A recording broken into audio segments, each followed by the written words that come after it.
Olá, meus amigos do trânsito, boa noite. Mais uma resenha de trânsito. Domingo, excepcionalmente hoje, nós tivemos que fazer uma alteração no horário em função de alguns problemas técnicos aqui no prédio onde eu resido, e os ajustes foram feitos. E a partir de agora nós vamos para a nossa resenha de trânsito.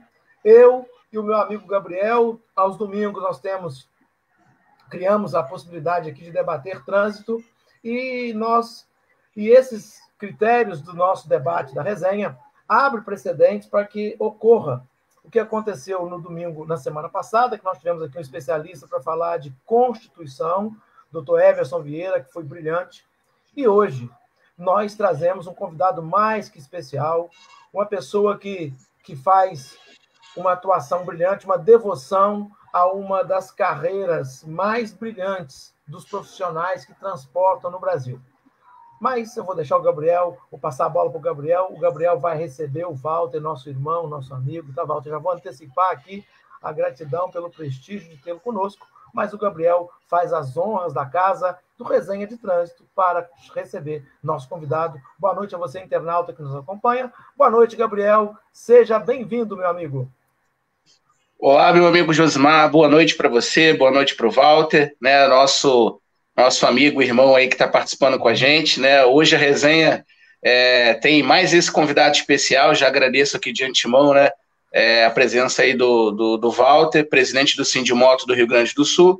Quero dar boa noite, né, e boas-vindas a todos aí que estão nos acompanhando. Todo domingo às 18 horas a gente tem a nossa resenha. Hoje, né, a gente, como o Josimar muito bem colocou, a gente teve que passar para as 19 por uma questão específica, mas que no próximo domingo a gente retorna às 18 horas.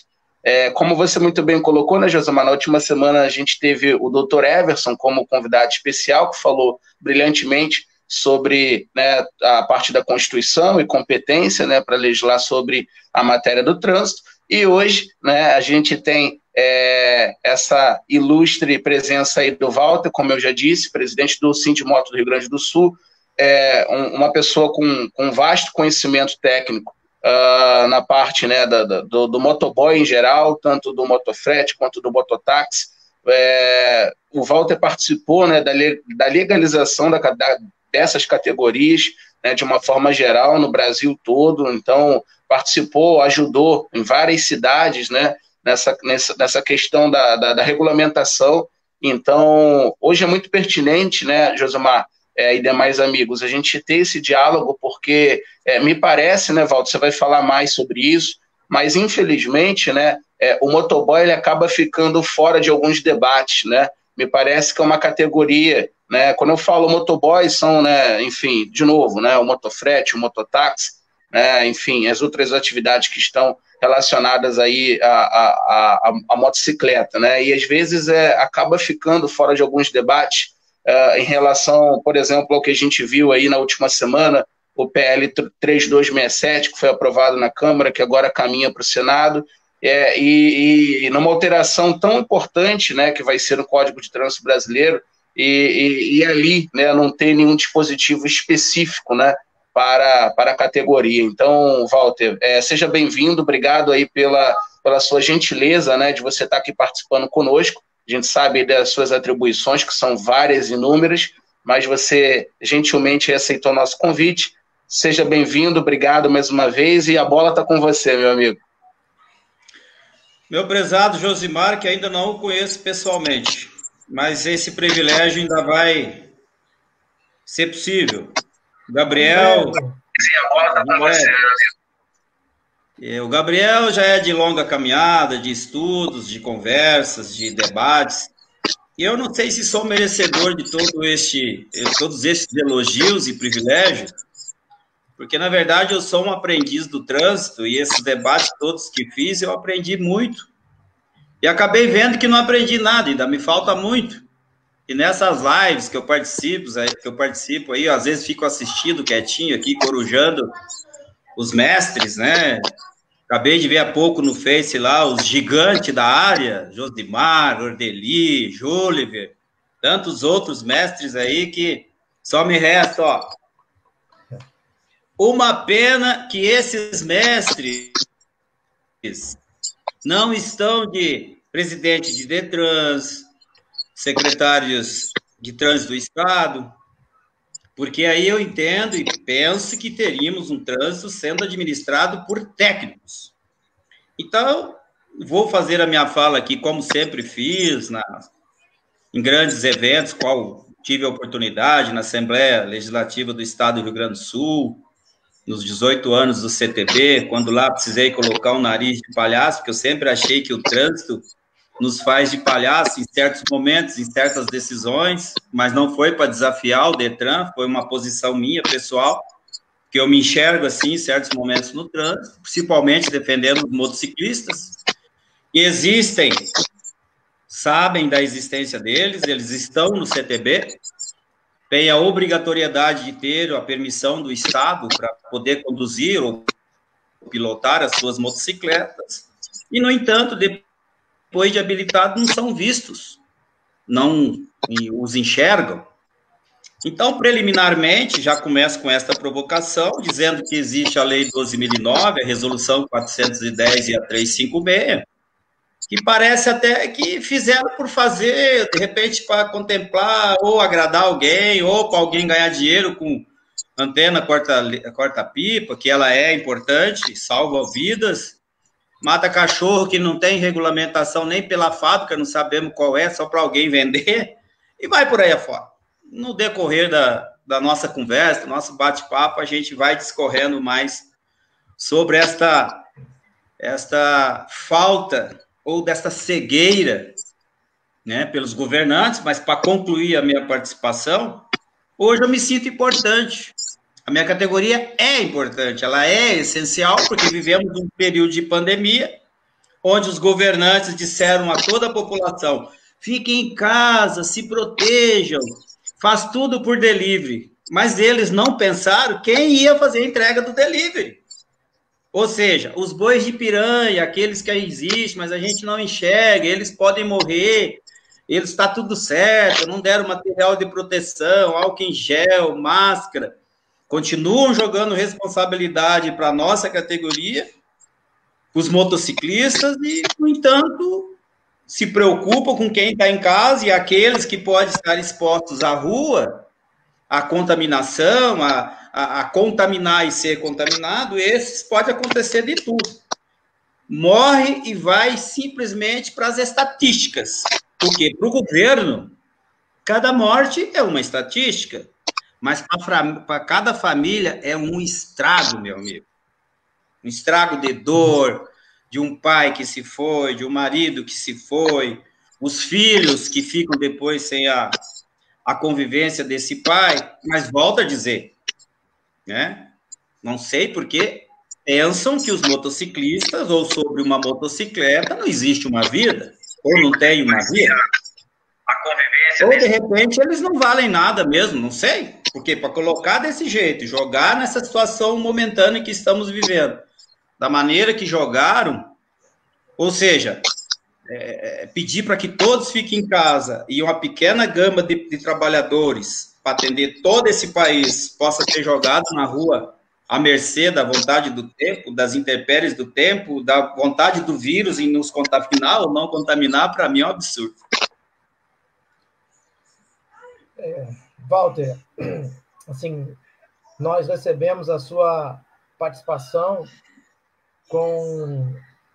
em seu nome, né? Assim, usar você como representante dessa categoria em todo o país e respeitosamente levantar aqui a nossa bandeira da consideração, do respeito, da gratidão, e em pleno século XXI, nós participarmos de uma sociedade com um comportamento tão injusto, comandado por uma gestão política assim tão determinante a levar vantagem, tão interesseira, que às vezes beira a crueldade, porque eles não importam o sangue que é derramado, eles importam o resultado dos seus interesses.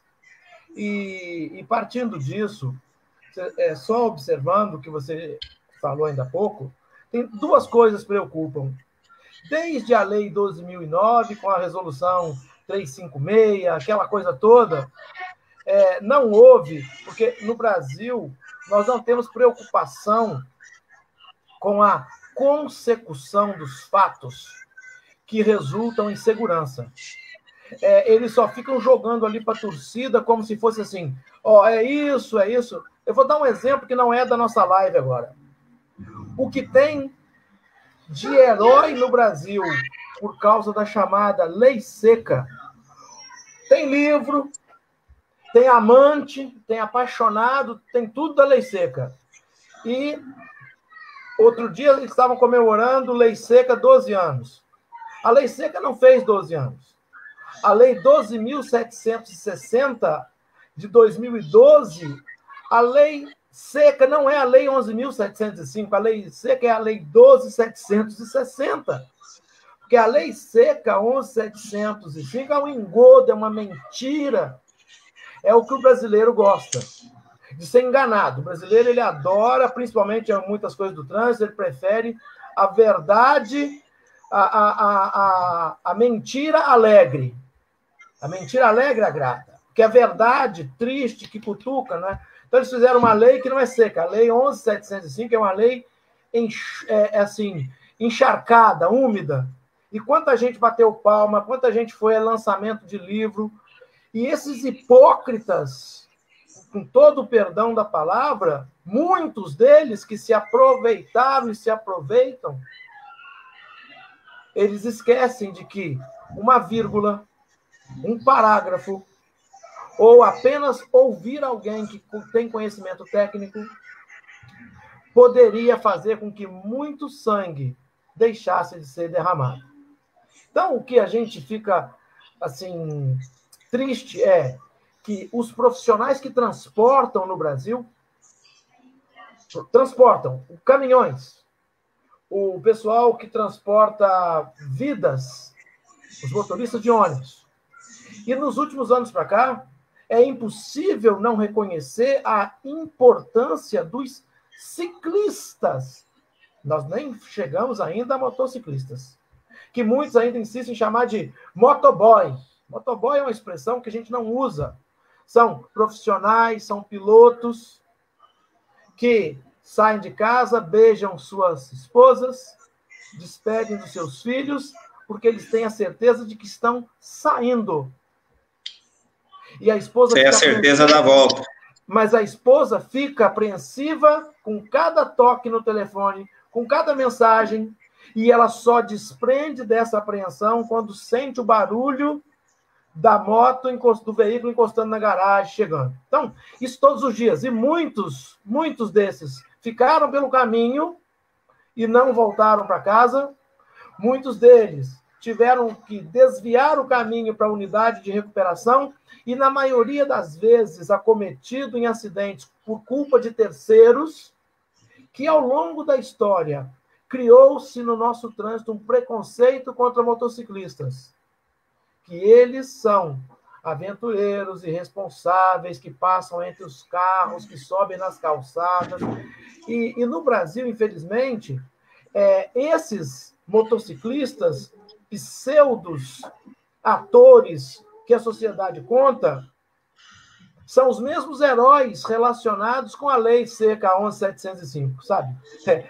Porque eles criam umas matrizes de divulgação e rotulam isso para querer aparecer em cima das pessoas. Agora, nós nunca vimos, né, pedir o apoio, porque, assim, se tem mata-cachorro, se tem dilaceração de tecido do pescoço por linhas, se tem estatísticas, tinha que ter um planejamento de saber onde que ocorre, como que ocorre, o horário que ocorre, e ouvir da categoria quais os fatores poderiam contribuir para que isso pudesse ser reduzido. Porque nós estamos ouvindo falar aí de linha chinesa, não sei o quê. Nós nunca vimos ninguém preso que comercializa isso.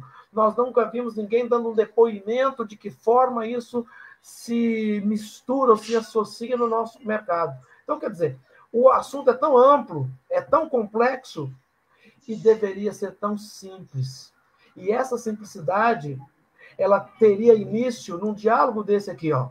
Conversar com quem representa, com quem conhece, com quem pode produzir informações e trazer os efeitos necessários para que alguém do outro lado tenha interesse, tenha comprometimento e tenha o caráter de ouvir e de transformar aquilo que está ouvindo em benefício para pais de famílias, para irmãos, para pessoas que fazem a diferença na vida, porque é muito simples agora ligar para a pizzaria, ligar para o lanche, ligar para o açaí e aguardar. E outra coisa, e começar a ficar ansioso porque está demorando. Isso. E ainda, em alguns casos, reclamar. Poxa, chegou atrasado, se demorar mais 5 minutos, devolve. E antes, para eu concluir, Walter, sem falar em tudo isso, ninguém que vai pegar no condomínio ou que pega no portão da sua garagem sabe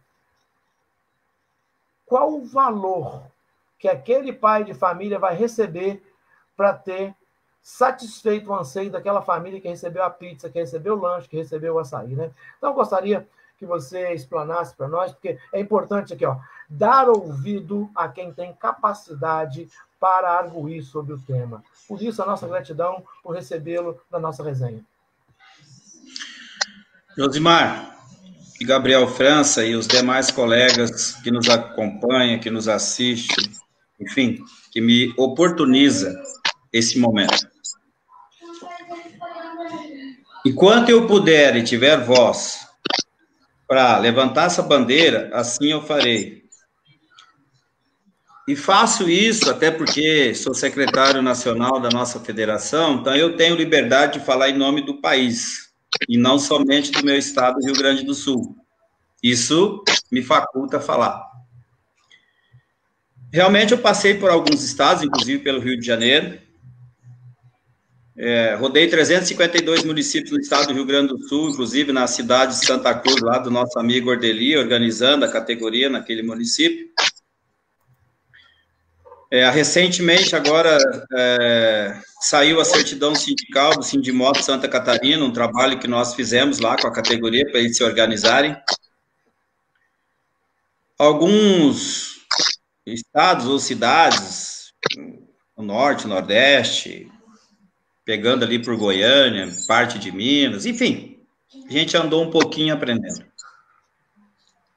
E todas essas andanças, eu não vi um presidente de Detran, eu não vi um secretário de trânsito do estado, eu não vi um secretário municipal, não posso generalizar, mas 99% alçava a voz contrário aos motociclistas. E aqui, quando eu falo motociclista, eu não quero falar somente dos profissionais. As Harley Davidson, as grandes BMs e outras tantas, o fato do motociclista, respeitavelmente, como tem que ser, o fato dele andar numa moto grande, um guidão alto, enfim, ser um cara livre, quando ele estaciona num lugar em grande quantidade, vamos lá, grande não, em torno de 10, aquilo já causa um susto, uma preocupação nas pessoas que não deveria existir. Assim como nós estamos assistindo aí a manifestação, isso também, esse meu exemplo não faz parte da live, mas ilustra.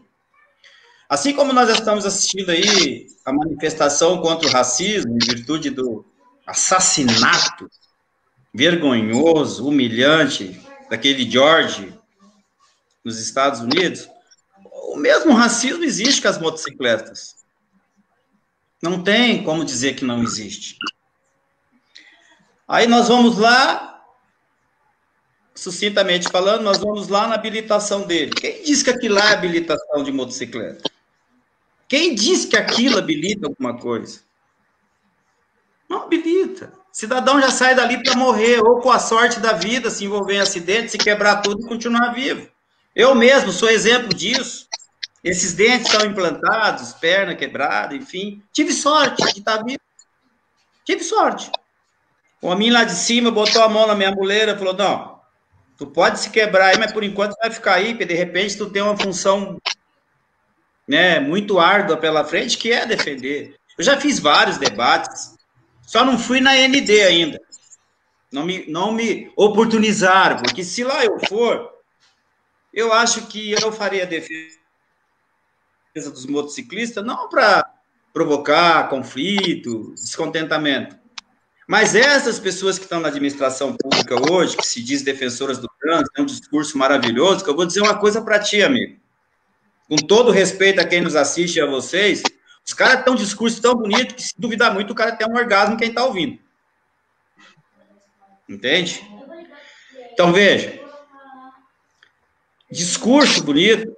Eu sempre falei, que coisa engraçada, rapaz. Tu vai lá no Código Penal, no Civil, no Administrativo, né? Tudo é feito de acordo com o que está ali, mas no trânsito é tudo o contrário. Tu tem aí as estatísticas em que 25% dos acidentes, perda de membros superiores, membros inferiores, óbitos, é de motociclista. Aí tu vê certos programas ou certas propagandas de conscientização, aí eles falam 3 minutos do carro e 20 segundos para a motocicleta, às vezes não fala nada do pedestre, não fala nada do ciclista, não fala nada do skatista. Agora nós temos as questões também dos patinetes. É verdade. Eu acho incrível discutir trânsito e as pessoas que estão à frente hoje dos Detrans serem tão omissas nesse debate, o pessoal da Câmara Temática. Eu estive na Câmara Temática, eu fiquei lá ouvindo, me deu vontade de levantar e ir embora. Quer ver um absurdo? Já tentei por várias vezes. Antes eu não podia escrever o Sindimoto RS no CETRAN do Rio Grande do Sul, porque sindicato não pode, tem que ser federação ou confederação. Aí conquistamos a federação. Ah, não pode entrar, porque os membros do CETRAN votaram o contrário, que não deveria ter um representante dos motociclistas lá dentro. Aí eu te pergunto, isso é um conselho ou é cidadãos que diz representante de instituições que estão ali para discutir os seus interesses e ganhos? Por que a voz dos motociclistas não tem que estar lá? Por quê? Agora, por outro lado, eu faço outra crítica também aos meus colegas sindicalistas. Muitos estão para se locupletar e não estão nem aí com a vida dos motociclistas. E muitos sairão candidatos agora com a prisma de defender a categoria. E eu não sou candidato a nada. Eu sou presidente do Sindimoto, estou aqui para defender a categoria, eu não preciso estar na Câmara de Vereadores para defender. Eu tenho que estar na frente do Sindimoto. Walter. Tem que estar na frente do Sindimoto. Walter. Pois não. Você permite eu fazer uma observação, assim? Vocês como pela a categoria de vocês, você tem algum conhecimento se no Rio Grande do Sul ou em outro estado existe assim os dados em relação à Secretaria do Estado de Saúde quanto ao efetivo de internações de acidentados cadastrados como profissionais de motocicleta? Tem esse tipo? Não tem. Não tem, né? Muito difícil. E outra coisa... Por quê? Só assim, fazer uma observação composta. Esse tipo de informação, se você julga pertinente, e uma outra, você falou ainda há pouco, tirou uma pergunta que eu iria produzir, se julga importante encaminhar ao Denatran uma reivindicação para que as associações dos motociclistas profissionais tivessem uma cadeira ou cadeiras nas câmaras temáticas. Por quê? Uma coisa é ficar na arquibancada, a outra é entrar em campo. E nós, sem os especialistas em moto, no campo, fica muito inviável qualquer perspectiva de melhoria.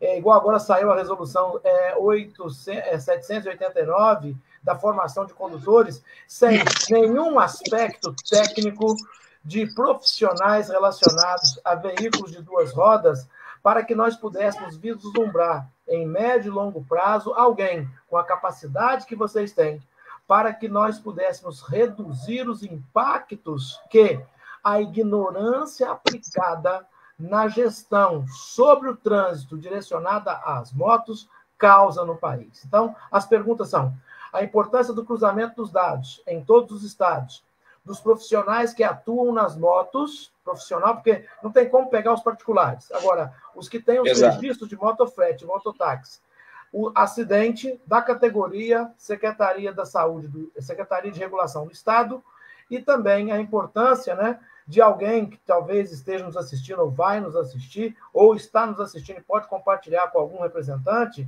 a importância de ter a capacitação técnica no aprimoramento teórico para que ele seja colocado em prática, para que amanhã ou depois nós deixemos de entregar brevet de morte como permissão para conduzir moto, para entregar uma coerência para que ele tivesse pelo menos um tônus de responsabilidade a mais ao subir num veículo de 2 rodas.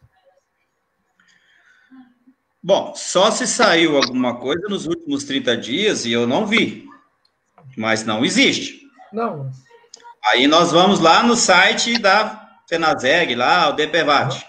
Então, tu vê lá a discrepância em todos os estados. Então, tu vê no Norte e Nordeste um número maior de acidentados, porque em certos estados e municípios, às vezes os juízes proibiram de usar capacete por causa de assalto, um monte de coisa. Ou seja, certos estados do Brasil, tu subindo em direção à Amazônia, o CTB não atinge. A lei, me falaram que a lei é brasileira, ela pega todo o país, mas, na verdade, quando tu atravessa de divisa de estados, não, aqui tudo pode, aqui não pode. Aí tu vê transporte de pessoas com o bebê entre o condutor e a esposa, pode ser esmagado ali, quando não, está escondido atrás da camisa do pai, para os policiais não ver que tem uma criança ali, enfim, existe todo tipo de tramóia. É verdade. A última vez que eu olhei, pode ser um número inferior, o que eu vou dizer é impossível, eu acho que é superior. O país gasta 35 bilhões de reais por ano para recuperar os acidentados. E não tem a capacidade de pegar parte desse dinheiro e investir na preventiva. Sendo que deveria ser muito melhor.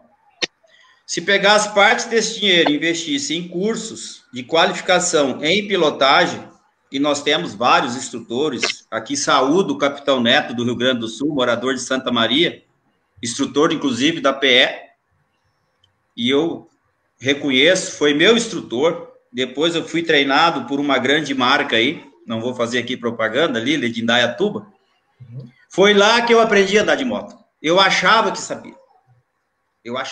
Então, tem muitos colegas meus hoje na rua que acham que sabem andar de moto. E quando eu vou ministrar o curso, que eu chego na parte prática, eles, tremem de medo de não passar numa prova prática onde se faz meias dúzias de slalom. E quando vão fazer o slalom, aqueles profissionais, eles fazem como se tivesse ainda aluno em autoescola. Né? E se duvidar muito, aumenta, eu chamo de motociclistas tuk-tuk. Já ouviu falar do motociclista tuk-tuk? Conhece essa fala? Sim. O cara vai lá na marcha lenta da moto, aumenta lá, a moto sai tuk-tuk, tuk-tuk, tuk-tuk e vai, né? Aí o cara é aprovado. Se houvesse o interesse dos governantes municipais, principalmente, em cumprir o artigo 139b da lei municipal, que compreende ao município fazer a regulamentação e dizer, olha, no município vai rodar assim, assim, assim e tal, separar o profissional do não profissional, inclusive na hora de acidente, relatar ali que foi um profissional, nós teríamos essa estatística de como atacar esse flagelo. Porque hoje, como nós vamos atacar? Quem é quem nessa história? Com a chegada dos aplicativos, é o mesmo que tu pegar a boiada do rei do gado, abrir a porteira e soltar um foguete. O troço explode de tal forma que não tem o que fazer. Então, hoje, eu chamo de escravização do motofretista. E com essa porteira aberta, um guri está na permissão, o pai vai lá, compra uma moto, bota um baú, no outro dia ele é motofretista. E se tomar alguma multa, ele vai passar para alguém, vai indicar alguém, alguém vai ajudar para que ele não perca, porque ele precisa trabalhar. Esse está fadado a fazer parte das estatísticas de acidente de trânsito e vai passar, porque ele é aprendiz, ele ficou num circuito fechado, sendo adestrado, ele não foi habilitado, ele não foi ensinado, ele foi adestrado, andar num caminhozinho ali que nem formiguinha, carregando ali, né? Que nem formiguinha. Depois ele vem para a diversidade do tempo, do trânsito, outros usuários da via, pedestre. Hoje, aqui no Rio Grande do Sul não tem mais carroça, mas no restante do Brasil tem. Aí nós temos o ciclista, o pedestre, os animais, enfim, tudo. Aí ele não está preparado para isso. O que é pior ainda, como ele vai parar esse veículo? Ele não sabe usar os freios. Lá foi dito, teoricamente, que ele usa 70% do freio dianteiro e 30% do traseiro, mas como acionar esse dispositivo? Ele não sabe. Isso tudo vai contribuindo para o óbito dele. Sim. Ele vai contribuindo para o óbito dele, vai se somando ao óbito. Primeiro, não sabe parar o veículo. Vamos falar um pouquinho de direção defensiva. Como é que ele tem a capacidade, se ele não aprendeu de, sei lá, 50, 100 metros, qual a capacidade de visibilidade dele, detectar um óleo na pista, uma areia na pista? Como é que ele faz curva? Será que ele vai fazer curva que nem carro, virando o guidão? Será que ele deita a moto? Quanto que ele deita? Qual é a capacidade? Será que ele sabe o que é força centrífuga, centrípeta? Será que ele sabe? Entende? Aí... Walter. Pois não. É possível pilotar uma moto com segurança sem ter conhecimento do coeficiente de atrito, cara? Continue sua fala, muito obrigado. É porque ele tem que ter o conhecimento da variação de superfície. Muitos pilotam em asfalto com piso bom, asfalto com contaminação. Ele sai do asfalto, ele pega fragmento de areia, ele pega pedritos, ele pega, sabe? Então, e isso é passado nos cursos, na formação. Como que deve frear? Não. Quais são os dedos que usam para utilizar o freio dianteiro? Como que faz para unir as pernas junto ao tanque de combustível para diminuir o efeito da inércia na hora de redução da velocidade? Por isso que é importante ouvir você, Walter. É uma aula para nós, não é isso, Gabriel? Olha só, eu fico muito envaidecido. Vindo de vocês, eu fico envaidecido. Não, reconheça. Veja bem. Quando eu começo a ministrar o curso, eu começo fazendo uma simples brincadeira. Eu pergunto para que serve, eu uso bem esse termo. Eu falo, em todo tanque de gasolina tem ali espécie de um baulado ou de uma diminuição ali. Para que serve aquilo ali? Eu pergunto. E outra, a moto se monta ou se senta? Como é que se conduz uma moto? Pessoal, normal, vou lá, sento e saio. Aquele negócio do tanque ali é para caber mais gasolina. Eu digo, tem certeza? Mas se diminuir o tanque, como é que vai caber mais gasolina? Aí eu começo numa brincadeira, né? Levando pro relaxamento, porque se tu for pegar pesado no curso, acaba ficando muito, sabe? Aí vai dar dor muscular, não vai valer a pena. Gente, aquilo ali é como se fosse uma sela de um animal. Moto, tu prende as pernas. Prende as pernas. Aquilo ali é para tu prender as pernas. Não é para botar mais gasolina. E moto se monta.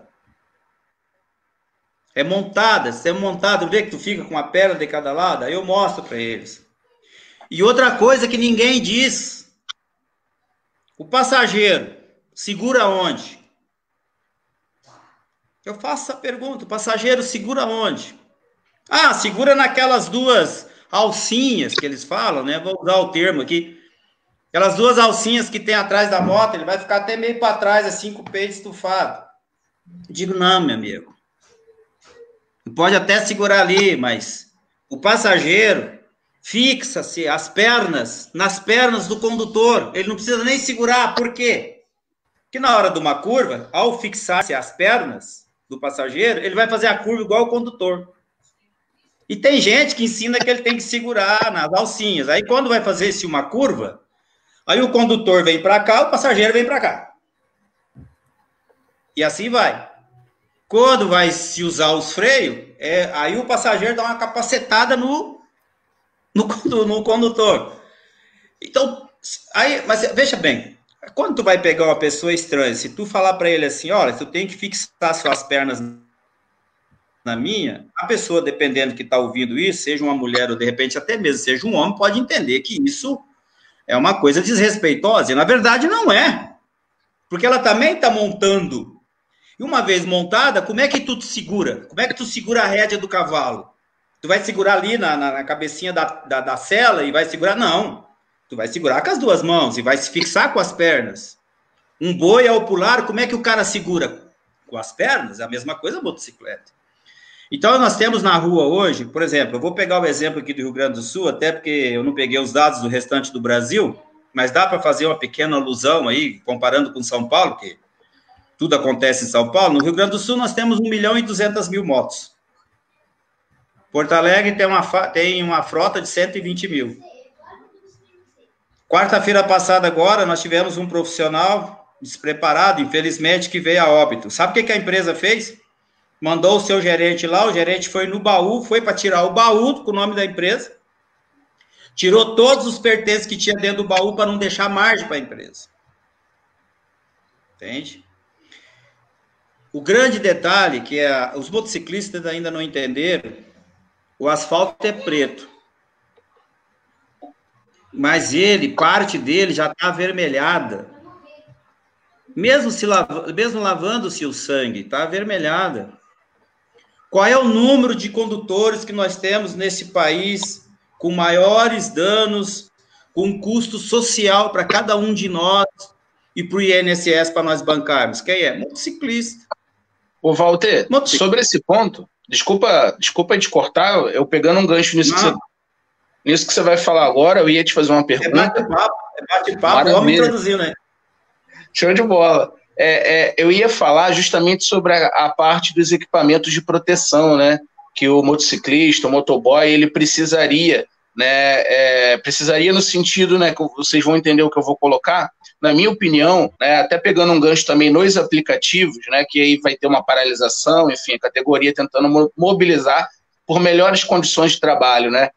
Deveria haver, não sei se tem, aí uma pergunta, né? Você com a sua experiência e teu conhecimento em nível nacional, se existe algum tipo de fomento de isenção fiscal para que o motoboy em geral, né, o motociclista, ele possa adquirir esses equipamentos com desconto, se existe alguma lei que ampara isso, se você já viu algum projeto sobre isso, porque é uma conta óbvia. O amigo Danilo, que você conhece, o Josimar também, ele fala muito disso. Olha só, a gente gasta tantos milhões com saúde porque o motoboy ou morre ou tem ali uma lesão grave, né? Ou seja, se tantos milhões na saúde já vão para esses custos, se for investido em equipamento de proteção individual, onde ali o motoca, né, como o Danilo fala, ele comprar esse equipamento com desconto, inevitavelmente, quando ele sofrer um acidente, ele ou não vai morrer,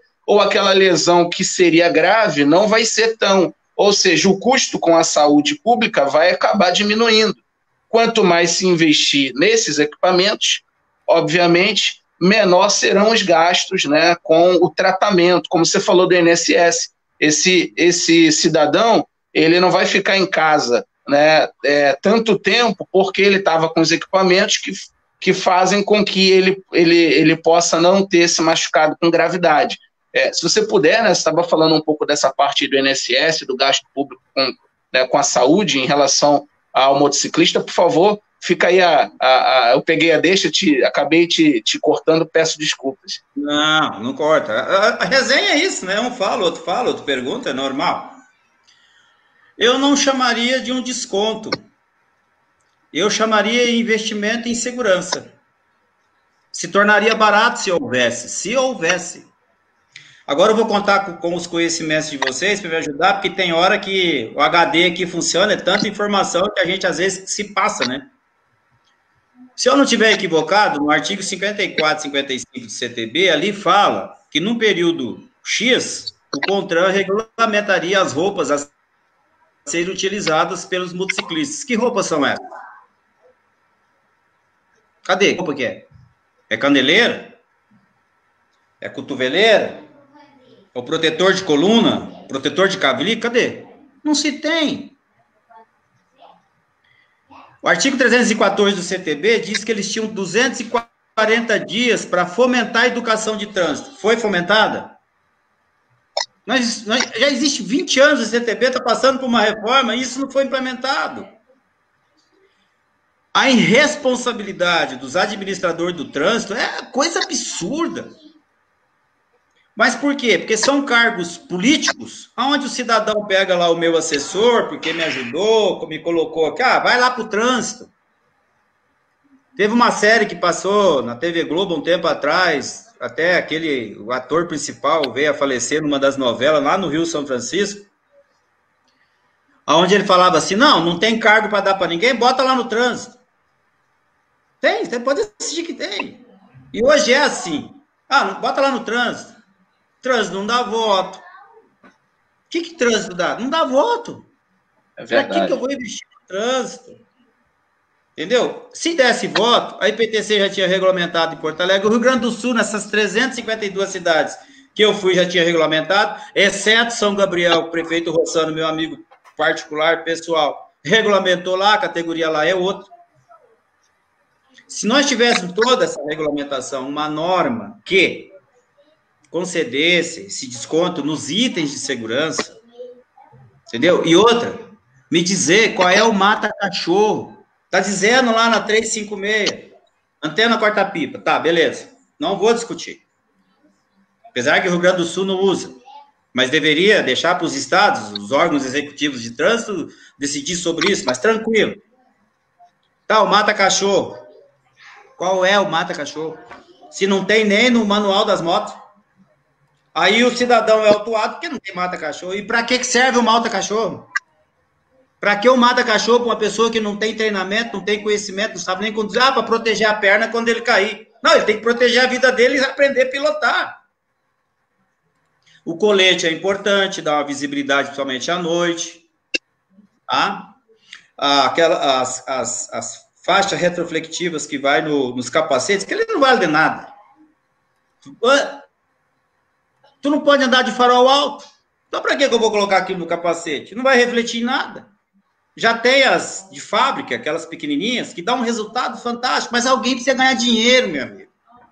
Alguém precisa ganhar dinheiro. E eu não sou dono de fábrica de faixa. Entende? Vamos colocar aquelas faixas no baú.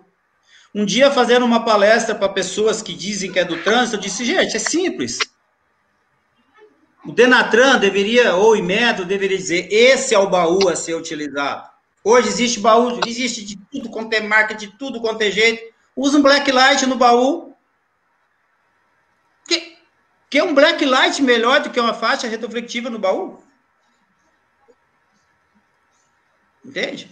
Só que, infelizmente, se alguém pega essa ideia de black light e fabrica um baú com black light, e hoje nós temos aí, né, aquelas lâmpadazinhas que tu coloca de fora a fora, pode colocar de fora a fora num baú, ela ser... Lâmpada de não sei LED. nem como... É as LED, sim, mas eu não sei como classificar como é que ela ficaria no baú, né? Para poder dar uma segurança, uma habilidade muito maior, não investe em faixa retroflectiva, que tu precisa dar um farol alto, que tu não pode, para poder enxergar o cara. Tchê, não me leve a mal. Quem quiser levar também, meu nome é Walter Ferreira da Silva, tem meus dados aonde quiserem, é só me procurar que vai ouvir igual. Eu não tenho assim aquele problema, eu não fico com máscara, dando tapinha nas costas, bajulando para poder ter um benefíciozinho aqui, benefíciozinho lá. Sabe, eu não preciso disso, rapaz. Eu não preciso disso. Tem muito puxa-saco na administração pública que tá ali só para mamar. Entende? Aí eles acham ruim que eu falo. Cara, eu fui motofretista. Sim. E tem muita vedete também que não gosta de falar a verdade, né? Gosta de continuar mamando e não gosta de falar a verdade para não sofrer represália. Olha, não me leva a mal o que eu vou falar agora e também não posso generalizar. Todo advogado que não deu certo na sua carreira pessoal, ele foi trabalhar na administração pública. Certo? Todo incapaz não tem coragem de falar a verdade. Ele tem que depender da administração pública. Eu fui funcionário, 15 anos da administração pública, certo? Eu saí porque as pessoas me diziam que eu não podia usar certas expressões. Então, se eu não posso usar certas expressões, ou eu não posso falar a verdade, o que eu estou fazendo aqui? Eu saí. Sim. Certo? Então, veja, participei de uma live aí, do partido político, no sábado, me convidaram, e o convidado, eu falei para ele, olha, eu não vou lá, porque vai estar ex-deputados, deputados, candidatos a prefeito, tu está me convidando, eu vou lá, mas não é para mim ficar batendo palma por tudo que os caras vão dizer. Eu tenho 2 ouvidos para ouvir, uma boca para falar o que eu penso, não o que os caras querem que eu diga. Aí entrou na questão dos aplicativos. Falaram sobre o aplicativo dos carros, tá? Eu perguntei, mas vocês não enxergam as motos? Ninguém falou nada. Eu falei, não vou nem continuar, porque os anos vai se acirrar. É verdade. Os anos vai se acirrar. Entende? Os caras não tiveram capacidade de regulamentar os Uberes carros. Então, eu não entendo, cara. Eu acho que todo esse tempo que eu estudei trânsito não está me valendo de nada hoje, que eles estão pegando o CTB e estão rasgando o CTB.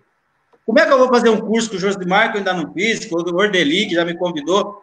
Eles vão me dizer que lá no CTB, no artigo 96, letra A, letra B, a moto transporta passageiro, a moto transporta carga. Lá na letra D tem que ter placa vermelha, porque transporta carga e não sei o quê. E o passageiro, artigo 135, artigo 107, tem que ter placa vermelha, porque é transporte passageiro. Aí o taxista tem um monte de responsabilidade, apesar que tem os benefícios, mas o outro que chegou agora pode andar de qualquer jeito. Não, aplicativo a gente não regulamenta, que é serviço privado. Tá, mas e a lei da mobilidade urbana? Eu rasgo ela? Eu rasgo ela? Walter. Administrador público, cara, como 2 e 2 é 4, não é 3 e nem é 5. No meu entendimento, até onde eu aprendi, com a clareza que Deus me deu de entendimento, até onde a minha capacidade chega, não existe como as coisas funcionar sem regra. Walter, sem regra. Não. Walter, pegando aí uma observação que você está dizendo, semana passada nós tivemos uma resenha sobre a parte constitucional, que lá no artigo 22, inciso 11 da Constituição, está dizendo que é competência privativa legislar sobre trânsito, né? Transporte. E tem um óbice... Aí você está falando da União, né? Hã? 22 da União, né? Da União. Aí o que eu queria... Qual seria o entendimento para regulamentar o que você trouxe agora? Quando você pega o artigo 30 da Constituição, que dá a competência dos municípios, lá no inciso 5, fala que o município regulamenta o transporte de passageiros. Então, isso. Se nós fizéssemos o cruzamento do artigo 107 e do artigo 135, a União poderia conceder mais autonomia aos municípios e aí poderia resolver tudo isso que você acabou de dizer. Por quê? Você, o STF, que tirou, de certa forma, a responsabilidade sobre o transporte aplicativo, dizendo que é um transporte particular, ele deveria ser inserido no bloco de responsabilidade do município, porque é uma atividade comercial. Então, e nesse prumo, é aí onde eu queria chegar, que a capacidade lá dos exames hoje de exercer atividade remunerada é que todos os veículos que transportam sobre a concessão do artigo 135, eu estou dizendo todos os veículos, tivessem os mesmos benefícios. Então, nós teríamos ali o motociclista que transporta pessoas, o mototáxi, o motociclista que transporta os benefícios materiais, naturais de todos os profissionais que são contratados, eles estariam também na sua CNH, com exerce atividade remunerada, com direito ao curso de reciclagem preventivo, com direito, inclusive, de benefício para uma linha de crédito para comprar sua moto, com direito de linha de crédito para reposição de peças, o seu pneu, a sua manutenção preventiva, enfim. Então, isso tudo, nós não estamos falando aqui de PL 3267, nós estamos falando aqui de capacidade técnica para uma categoria. Nós poderíamos ter, se tivéssemos aí um deputado agora com uma certa visão, tivéssemos aí um senador com uma certa visão, que enxergasse o ser humano e não a sua categoria profissional, se ele enxergasse todos como seres humanos, da mesma forma que tem o artigo 5º da Constituição, que a lei deveria ser igual para todos, seria muito fácil ajustar todos os blocos de transporte no Brasil, sem distinção de categoria, inclusive. Por quê? Se o profissional hoje tem categoria A e B, se ele é motofretista ou mototaxista, ele está isento dos benefícios que a lei está presumindo. Se ele tem a categoria A, B e ele é taxista, ele está fora do mesmo jeito.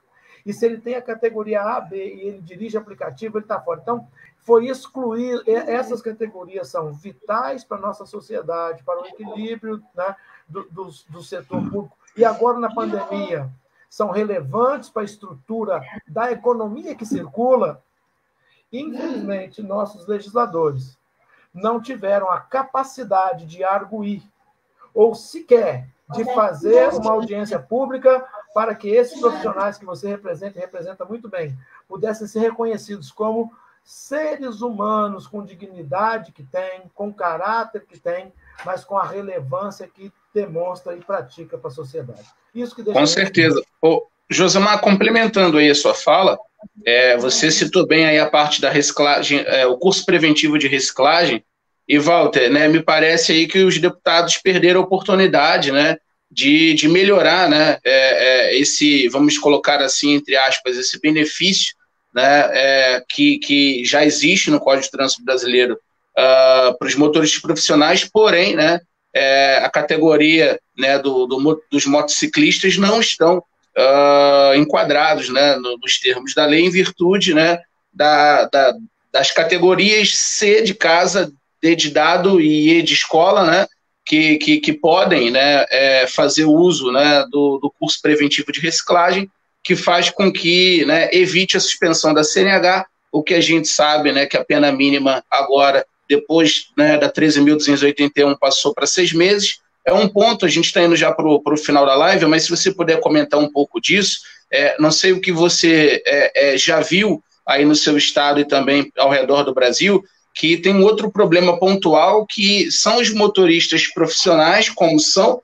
os motociclistas, né, e acabam, né, tendo o problema da suspensão de CNH, e isso acaba gerando desemprego, né, uma vez que, enfim, ali a empresa que ele trabalha, né, acaba demitindo, em alguns casos até como justa causa, né, e muitas das vezes esse motoqueiro, motoboy, motociclista, ele acaba não sendo devidamente notificado, ele acaba sabendo já com o seu processo transitado e julgado. Então, assim, nesse PL 3267, que vai alterar o código, né, em vários aspectos, poderia sim, né, Walter, ter tido esse detalhe, né, de incluir, né, também, né, tanto categoria A quanto categoria B de bola, para quem exerce atividade remunerada, poder, né, fazer o curso preventivo de reciclagem, porque seria uma ferramenta, né, uma forma de evitar com que profissionais, né, enfim, perdessem os seus postos de trabalho. Vamos lembrar que, como o Josemar colocou, nessa época de pandemia, o motociclista foi uma peça fundamental na engrenagem, né, para que as cidades não parassem, para que a economia não parasse. Não vou ser repetitivo, não vou falar muito disso, porque toda hora a gente já comenta, né, dos médicos, dos enfermeiros, mas olha que coisa, né? Nessa época de pandemia, que esse trabalhador foi tão essencial, e né, essencial para a sociedade. Imagina se ele cometeu 3 infrações gravíssimas, totalizando 21 pontos, e daqui a 1 mês e meio, 2 meses, ele que ajudou a sociedade, a própria sociedade, né, vai estar punindo esse trabalhador com a suspensão do direito de dirigir. Não é razoável, né? E me parece que os deputados perderam a mão ou o momento, né, de incluir essa atividade profissional como sendo ali de forma a poder solicitar a reciclagem preventiva, né? Enfim, queria que se você puder falar um pouco disso. A gente já está indo para a parte final aí da nossa live, já estamos encaminhando para 1 hora de diálogo. Passa rápido, né? Falar de trânsito, ainda mais com um especialista como você, um cara que domina toda a temática, referência nacional. Tenho outros amigos, né, que a gente conhece e a gente sabe da atuação no segmento, mas referência nacional, Walter, você é da prateleira de cima, é o número 1 do tema. Então, quero te parabenizar, já fazendo minhas considerações finais, em relação ao teu trabalho, que é muito sério, eu sempre falo e não canso de repetir. No teu estado, você...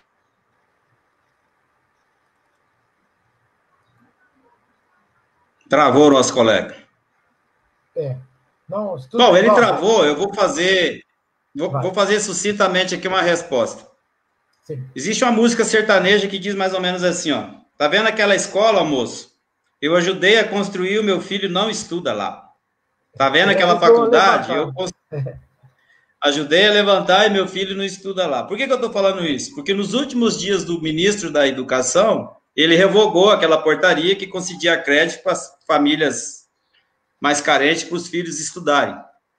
Então, isso demonstra que a classe humilde trabalhadora não tem que ter direito a acesso à informação. A mesma coisa de assistir aquele filme, né, Em Nome da Rosa. É um absurdo os dias de hoje, não pode se ter informação, enfim. Quero pegar uma parte também na sua fala, professor Josimar. Eu acrescentaria ali no artigo 30 da Constituição, o inciso 1º, legislar sobre assunto de interesse local.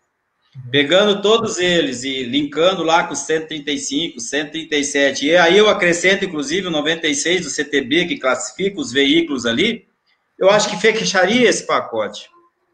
Em termos de benefício, nós conquistamos no Rio Grande do Sul, não porque fizeram uma lei para nós. As leis hoje, a gente que estuda direito aprende a descobrir, a achar as brechas da lei, né? Nem sempre é a lei que faz aquilo, a gente tem que achar a brecha.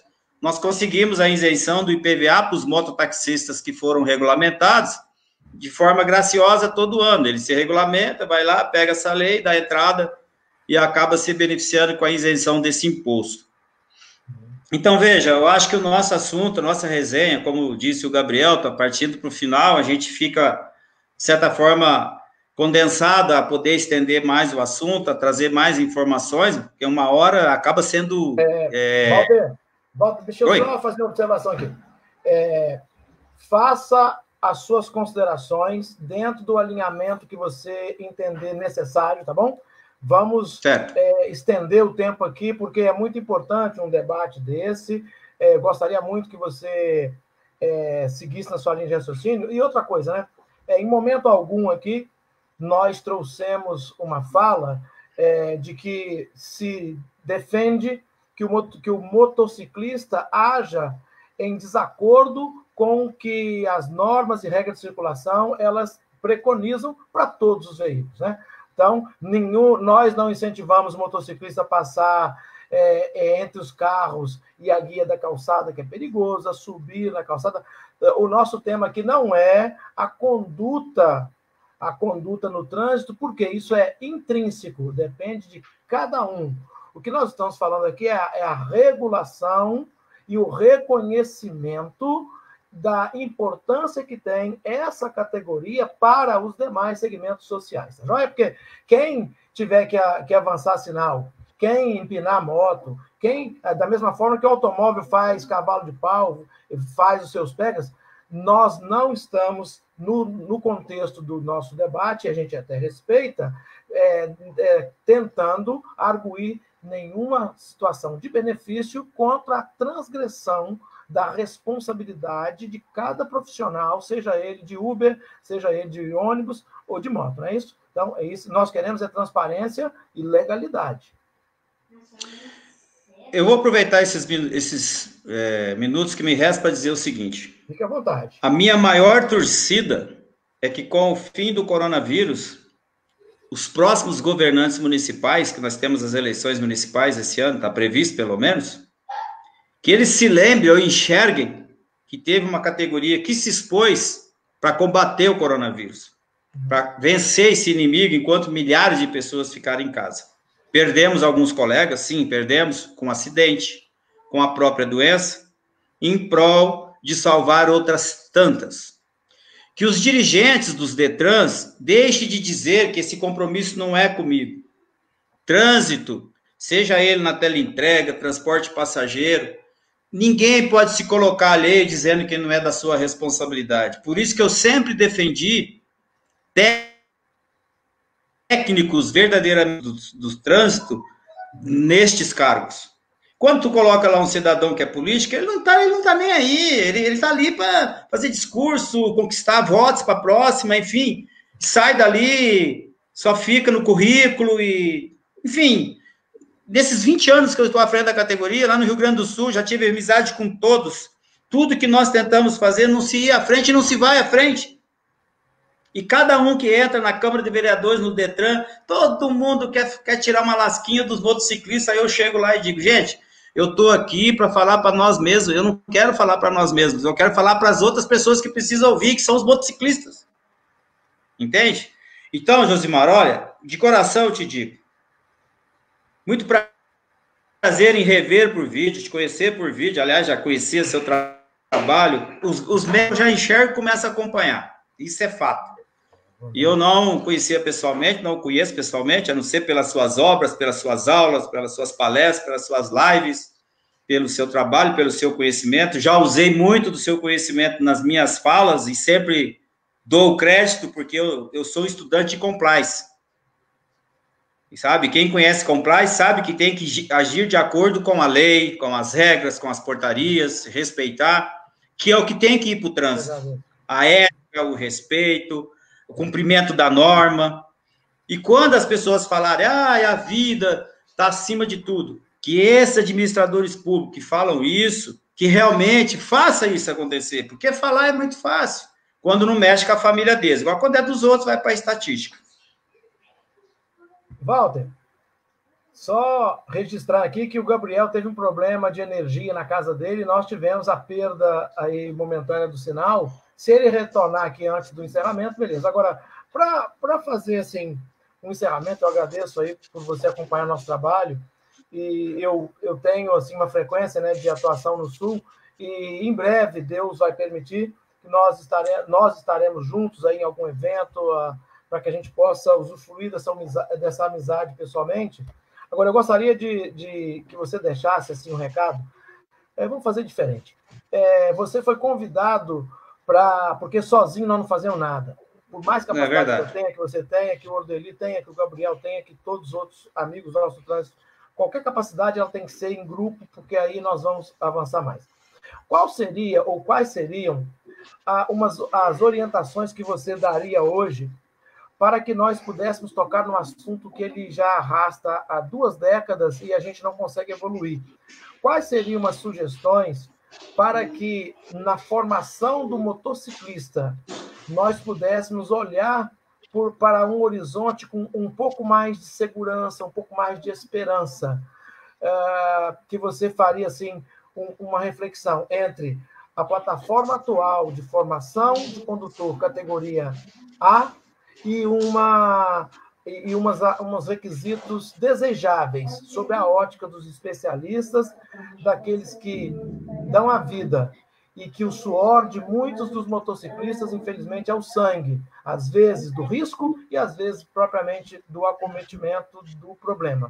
Então, a sua visão, a sua perspectiva, assim, uma forma técnica que você poderia proporcionar para os nossos amigos internautas da qualidade do que pode ser colocado na formação para pilotar com segurança. Eu vou avançar um pouquinho mais, se tu me permite. Fique à vontade, por isso que é importante a visão daquele que tem conhecimento técnico. Eu vou pegar lá no artigo 74 do CTB. A educação para o trânsito. Se todos esses jovens que estão hoje aí,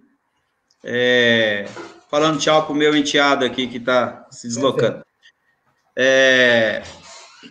se todos esses jovens hoje que estão na escola tivesse a educação para o trânsito da maneira que está proposta, que esses jovens, ao chegar lá aos 18 anos, tivessem todo um conhecimento, toda uma educação para o trânsito, hoje, há 20 anos atrás, se isso tivesse sido implementado, Josimar, eu te digo, falar em educação hoje seria chover no molhado, como dizem. Que nós teríamos aí uma gama de novos motoristas e o trânsito seria totalmente diferente. E não o fizeram. Então, hoje, nós temos jovens que chegam na idade adulta, ali dos 18 anos, da sua independência, ele quer mais ter uma habilitação, ele quer, o pai que tem capacidade financeira acaba comprando até muito maior, deveria voltar aquele sistema de habilitação A1, A2 e A3, de acordo com as suas capacidades de cilindrada, A1 até 125 ou 160, A2 até 400 e A3 pegaria o restante. E dessa classificação, ele tivesse treinamento, assim como é para os caminhões, os motoristas de ônibus, com esses novos veículos. Essa é a visão que eu tenho. Por quê? Como eu te disse, existe um grande centro de treinamento de uma fábrica aqui em Atibaia e outro em Recife, onde eu fui ser treinado, onde os policiais militares do estado de São Paulo são treinados, da IPTC, da PE, enfim, todo mundo aprendeu ali. Se estes condutores tivessem a oportunidade destes cursos, eu te diria que haveria esmagadoramente uma redução de acidente, um conhecimento técnico desse pessoal na rua, que invejável. Invejável. Só que hoje nós temos uma gama tão grande de habilitados na carteira A, que se nós começássemos esse treinamento hoje, nós íamos levar aí, 50 anos e de repente não conseguiríamos qualificar todos, porque cada vez que tu treina, entra novos no mercado, né? Cada vez que tu treina, entra novos no mercado. Então, a gente acompanha os debates, as lives, a gente ouve, pode ser uma perspectiva boa, com a chegada dos Uberes, de repente as pessoas não se preocupem mais tanto com a habilitação, porque quer sair, quer beber, não quer se incomodar, acaba utilizando esse tipo de veículo. Quem sabe? A gente, isso é tudo perspectiva, né? Então, veja bem, eu quero aqui investir na educação para o trânsito, lá nas escolas, porque quando chegar lá na idade adulta, a conduta é diferente, Josimar. Não há como tu pegar e dizer assim, olha, vamos fazer isso que dá certo, deixando de lado a educação.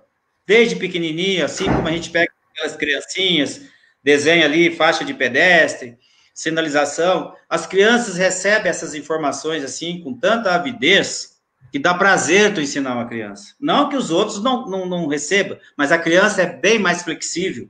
E ela cobra. Meu enteado, às vezes, quando eu estou no carro, ele fala, tu botou o cinto? Cuidado com o semáforo, cuidado com isso. Porque aqui em casa eu falo para ele, eu trabalho com ele já no sentido dele ser, no futuro, um condutor diferente. Então, veja, e essa mudança do CTB, existe um projeto tramitando lá no Congresso, eu não sei como ele não foi aprovado, a volta da carteira A1, A2 e A3.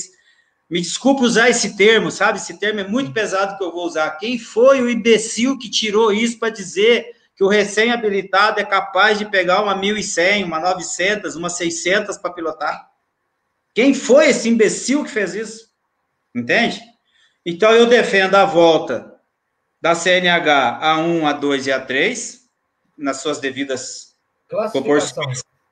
Classificação, agora tu fez A1, tu vai pilotar até a 160 ou 190, que andou mudando aí, existe a 125, enfim. Depois até a 400 ou a 500, e depois a A3, como se fosse a CNH-E, que dirige tudo, né? Eu acredito que com isso nós conseguiríamos aí também uma redução de acidentes. Por quê? Com a mudança de habilitação, mas treinamento prático, eu não estou falando de treinamento teórico. Treinamento teórico não ensina o cara a frear. Walter, como existe a democracia, e nós respeitamos muito isso, direito democrático, claro, da manifestação, da livre expressão, você fez agora uma fala muito oportuna, e essa fala, às vezes, ela pode até ser rechaçada por alguém, dizer assim, voltar à classificação de categoria para motocicleta, isso é uma coisa arcaica, isso é retrocesso. Claro, alguém pode estar comentando isso. Agora, essas pessoas que comentam isso, nós respeitamos o direito de se expressar de maneira diversa. Eu gostaria que nós pensássemos assim nesse momento, sem usar aqui merchandising. Pegar um piloto de teste da Harley-Davidson, um piloto de teste da Honda, um piloto de teste da Yamaha. Um piloto. Esse é um profissional que pode falar categoricamente. E o que você acabou de dizer sobre a classificação da moto, perguntar ao Valentino Rossi, ao Alex Barros, aos pilotos de competição, mas os pilotos que testam as motos. Eles testam a suspensão, testam o sistema de freio, enfim. E perguntar assim, piloto experiente de 20 anos de testar moto, qual a sua opinião em relação à inexperiência de alguém subir numa 150 e receber um brevet para pilotar uma 1100? Quais são os requisitos técnicos que você, como profissional, traria nessa resposta? Responda para mim, Walter. Responda para nós, Walter. Você, como grande especialista que você é em pilotagem de moto. Não faça isso. Simples assim. Então, se fosse convocado, né, numa audiência pública para ir à Câmara dos Deputados ou à Câmara Temática, porque eu penso que os requisitos técnicos são importantes. Você não pode tirar o garoto com categoria B agora e mês que vem colocar para ele dirigir um treminhão, um rodotrem. Com certeza, um ônibus passageiro. Infelizmente. O primeiro estágio de um piloto de aeronave, que tem ali o comando, o piloto comando, agora você vai pegar um A280, vai pilotar com 220 passageiros, enfim, né? Meu Deus do céu. Ainda não. Me avise que eu nem entro no avião. Ainda não reconheceram a importância da capacidade técnica, da dissipação de energia, da produção de energia cinética na capacidade cúbica ali dos motores das motos de gerar energia, o peso da moto, massa vezes aceleração ao quadrado. Num veículo de duas rodas é muito mais potente, muito mais rápido a resposta de torque e potência, e isso, infelizmente, associado à adrenalina, associado ao prazer da velocidade, que culmina com o sofrimento das famílias. Josimar, eu diria o seguinte, se eu tivesse na audiência pública, algum deputado me fizesse essa pergunta, eu diria para ele, tu ama teu filho? Se ele me respondesse, amo, então não dê a moto para ele, que tu tá levando ele ao suicídio. Agora, se tu ama teu filho, compre uma 125 para ele, treine ele bastante, e depois tu vai acrescentando como uma escada, degrau por degrau, até que ele tenha a capacidade técnica de pilotar uma moto acima de 600 cilindradas, porque todo o sistema de curva de uma moto grande é diferente, não é como fazer em cima da 125, tu tem que deitar, tirar o corpo até fora do assento para poder deitar o veículo. O cara tem que ter, o aluno ou pilotando, tem que ter conhecimento da força centrífuga, centrípeta, por que ela puxa para dentro, por que ela puxa para fora. Tem muita gente que, ao fazer a curva, fica olhando para o pneu, em vez de olhar para o final da curva, para poder fazer a curva com segurança. Enfim, existe tantos detalhezinhos que as pessoas às vezes pensam, isso não é importante, isso é loucura, é voltar no passado. Tá, tu prefere voltar no passado e manter teu filho vivo, ou tu prefere se manter no presente, questionar tudo isso, dar uma moto grande para ele, depois ir no funeral dele, ou ver ele tetraplégico, ou ver ele com um membro superior ou inferior decepado pelo próprio acidente. Antes de entrar nessa live, não sei se tu conhece, o presidente daquela empresa angelônica, a sua BMW, bateu em Santa Catarina, ela se partiu ao meio agora, acabou de falecer, o presidente. A velocidade que esse cidadão estava dentro de uma BM, ela se partiu ao meio, pode publicar depois ali que tu vai achar. Eu sempre fico olhando essas coisas, eu falei, mas olha, tu vê, cara, tem cabimento? Então, veja, até nos carros, quando o aluno recebe a permissão, dá um milzinho para ele ir treinando, ou então pega aí um Josimar, um Ordeli, o Gabriel, essas pessoas, assim, ó, vai dar um treinamento de estrada, o que ele aprende de estrada? Vamos falar de carro um pouquinho, o que ele aprende de pilotagem numa pista? Ele pensa que 1.000 pode passar esses ônibus que nós temos aí hoje, que anda mais que 1.000, acaba dando de frente numa Scania, ou acaba pegando o vácuo sem saber o que é vácuo, como é que eu entro no vácuo, como é que eu saio do vácuo, como é que eu faço ultrapassagem aproveitando o vácuo para poder ultrapassar, enfim. Esses detalhezinhos que as pessoas julgam que não é importante, gente, é de suma importância. Quer ver um outro exemplo? O motociclista, quando ele usa o corredor, eu sempre falo que corredor não mata o motociclista. Os acidentes que acontecem de outra forma é muito maior do que o corredor. Mas o cidadão, quando entrar no corredor, se ele passar entre dois caminhões, isso já aconteceu no Rio Grande do Sul, o vácuo puxou ele para as duas rodas traseiras. Por quê? Falta de conhecimento. Se ele tivesse conhecimento, ele, não, eu não vou entrar ali que eu vou pegar vácuo, e o vácuo vai me puxar. Tem outros que andam atrás dos caminhões em época de frio, 2 metros,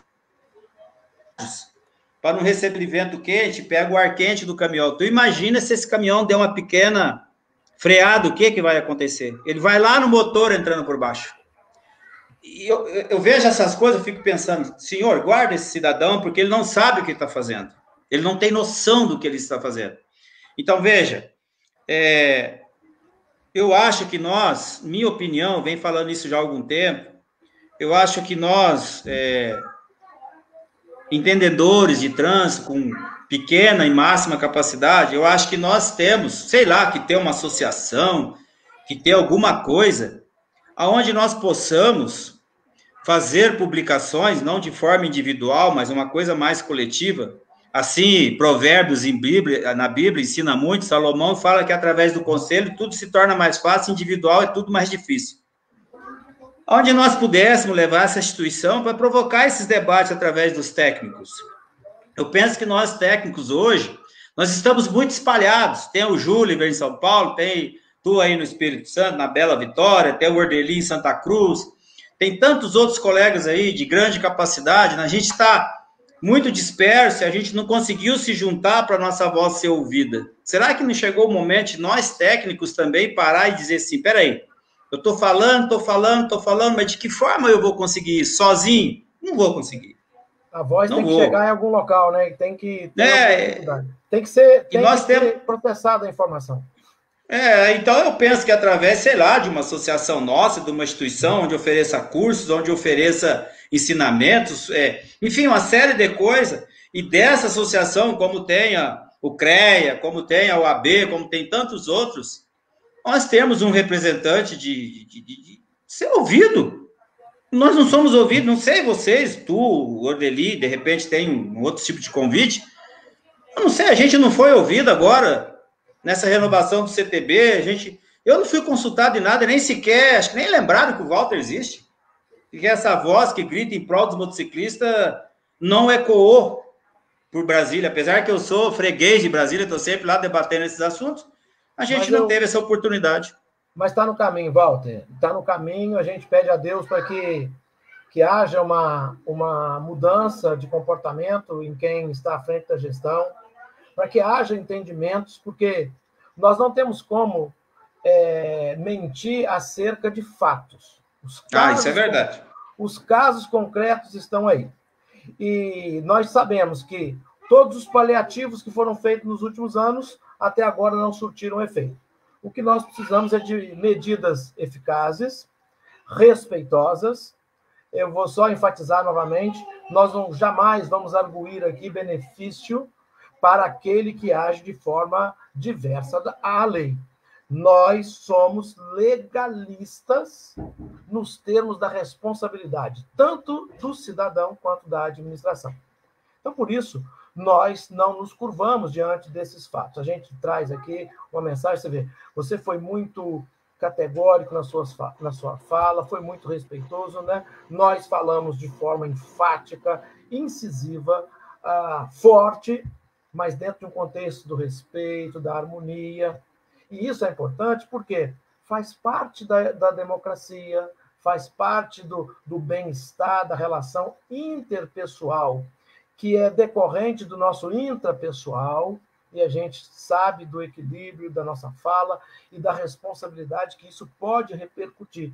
Então, dessa forma, eu encaminho as suas palavras de encerramento, agradecendo a Deus que nos protege, que nos guarda, que tem aí protegido e guardado a todo motociclista, todo ciclista, porque muitos não sabem que as máscaras que chegam nos centros de atendimento de saúde, para os médicos, para os enfermeiros, chegam de moto. Muitos não sabem que os anestésicos que são utilizados para entubar os pacientes, toda essa logística ela é feita de forma rápida. Isso tudo é feito no baú, com um pai de família ali, com as pernas expostas, com o pescoço exposto, com a sua vida exposta. Nós não estamos aqui também querendo colocar o motociclista como vítima, como uma pessoa fragilizada no contexto da sua profissão. Mas o que nós pedimos é que ele seja reconhecido, que ele seja respeitado. E respeitado, primeiro, institucionalmente, porque o respeito institucional, ele garante a autonomia social. E essa autonomia social, ela está associada à autonomia e ao respeito profissional. Então, eu te agradeço muito pela sua polidez, pela sua batalha em buscar benefícios, porque é muito difícil encontrar pessoas que geram valor ao próximo. E eu sempre uso isso nas minhas falas. E você é um desses iluminados de Deus, é um desses anjos da guarda, que luta, que briga no bom sentido de fazer com que muitos pais de família sejam respeitados, sejam protegidos. E você também, pelo outro lado, quando há de puxar a orelha e de chegar junto para corrigir um comportamento e uma conduta daqueles que você representa, você nunca deixou de fazer também. Então, eu peço que você faça as suas considerações pela integridade, o seu caráter, a sua dignidade. Muito obrigado por você ter aceito o nosso convite. Eu fico muito envaidecido pelas suas palavras, em reconhecimento não ao Walter, que atrás de mim existe milhares de pessoas cujo me concederam a oportunidade de ser a voz deles aonde eu tiver oportunidade. Então, eu que agradeço, não em nome do Walter, repito, em nome dos motociclistas profissionais e mototaxistas. Que eles recebam nosso apoio, nosso carinho, sintam-se abraçados por nós, lá do Oiapoque aí ao Chuí. Ao Chuí, todos exatamente. Os estados e cidades do Brasil. Pois é. Eu sou defensor do princípio da legalidade, da eficiência e da moralidade, porque eu acho que esses três princípios são bastante importantes. E também digo o seguinte, que a Constituição diz que nós somos iguais. Não, não somos. Só no voto. No resto a gente não é. Mas precisou vir um vírus para colocar o dono da BMW ao dono da bicicleta dentro de casa para se proteger, se igualando a todos nós, independente do tamanho da casa ou do castelo. Nós somos todos nós encastelados, colocando, sim, realmente em condições de igualdade, porque desde o mais simples ao milionário, esse vírus ataca e pega. Então, aí nós nos igualamos. E pensando assim, eu quero pedir aos ouvintes, os que assistirão depois, que não esqueça de uma palavra chamada empatia. Ela é de suma importância. A empatia olha para o próximo e se coloca no lugar dele. Que assim, não vamos mais uma vez, cada um com a sua crença, escolher um ladrão e condenar um inocente. Porque é filho, ou porque é parente, eu posso libertar o meu filho porque ele é ladrão, mas condenar um inocente no lugar dele. Não vamos fazer isso, que é o que vem acontecendo muito. Então, Josimar, eu quero te dizer o seguinte, para fechar, é um alerta que eu vou fazer. Isso depõe contra a minha categoria, mas eu tenho que fazer isso. Aproveitar esse momento. Nós entregamos tudo. Animais, sangue, fezes, tudo quanto é tipo de coisa nós entregamos dentro de um baú. A categoria não sendo legalizada, o cidadão, quando sai de manhã para trabalhar, ele leva dentro do baú dele as botas, a roupa de chuva, uma série de coisas. E do decorrer do dia, por ele ser autônomo e não ter uma regra sanitária, uma vigilância sanitária, ele transporta tudo. O que tu pedir, ele leva. À noite, ele vai entregar sua pizza. Você já parou para pensar nisso? À noite ele vai entregar sua pizza, que pode estar ali cheia de coliformes fecais, pode estar ali com alguma gota de alguma coisa, que pode provocar uma doença na sua família, tu não sabe de onde veio. Então, qual o conselho que eu dou? Que essas pessoas procurem saber de quem profissionais está sendo entregue. O estabelecimento, como agora com a chegada dos Uberes aí, desses aplicativos, os caras levam tudo e a sua pizza junto. Então, tomem cuidado, que tu pode estar levando para dentro da tua casa uma infecção brava, uma situação pior do que esse coronavírus, que a gente não sabe de onde vem. E do mais, meu parceiro, permita-me chamá-lo assim, não de mestre nesse momento, parceiro. Sim, companheiro de batalha. Fiquei muito feliz com o seu convite, do Gabriel. Estarei sempre à disposição para contribuir no que for necessário. Respeito muito as pessoas que pensam diferente de mim, que é assim que se constrói, que a unanimidade é burra. E as pessoas que pensam diferente da gente, não tem problema. A gente está aqui é para construir. Eu fico muito agradecido, muito envaidecido, a pena que o Gabriel, né, com um problema de energia, não pôde terminar com a gente. Um grande abraço ao Gabriel, outro batalhador, um cara que vem assim, ó, investindo pesado, trabalhando, viajando, buscando. Essas pessoas a gente tem que aplaudir e pedir para que os governantes enxerguem elas. Enxerguem o Zosimar, enxerguem o Ordeli, como já foi da administração pública do governo do Estado. Ali nós ganhamos bastante com o Ordeli. Que enxergue tantos outros, né, que possa estar compondo aí um corpo técnico de pessoas voltada para o trânsito, que eu tenho certeza que aí vai reduzir os acidentes. Teremos um trânsito humano, seguro, educado, com tudo aquilo que a gente vem falando. Mas, infelizmente, enquanto esses profissionais não ocuparem essas cadeiras, a gente vai continuar gritando. E a minha voz, enquanto ela puder ser soada e ecoada, estarei aqui. Nas bênçãos de Deus. Walter, a gente sempre diz assim, uma pergunta, né, que nós deixamos nas palestras que a gente faz, por onde a gente tem a oportunidade de trabalhar. Perguntar para o internauta, para aquele que nos assiste, o que você sentiria se alguém que você ama não voltasse para casa? E essa indagação, ela fica no coração de todas as famílias, independente de que veículo os seus entes amados circulam.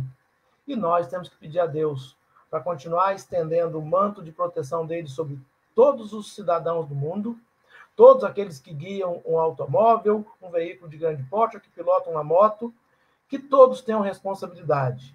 Não só os que conduzem, pilotam, dirigem, mas aqueles também que dirigem os destinos de uma nação, os interesses que podem levar o cidadão a tomar as melhores atitudes no sentido da segurança, da justiça e do amor ao próximo. Então, assim, eu encerro rogando a Deus proteção para a sua família, para a família daqueles que nos assistem, e muito obrigado. Deus te abençoe e te proteja. Proteja você que esteve conosco, a sua família e os nossos destinos. Amém? Boa noite e até uma outra oportunidade. Que assim seja. Amém. Muito obrigado, meu irmão. Tchau. Que assim seja. Amém. Tchau. Amém.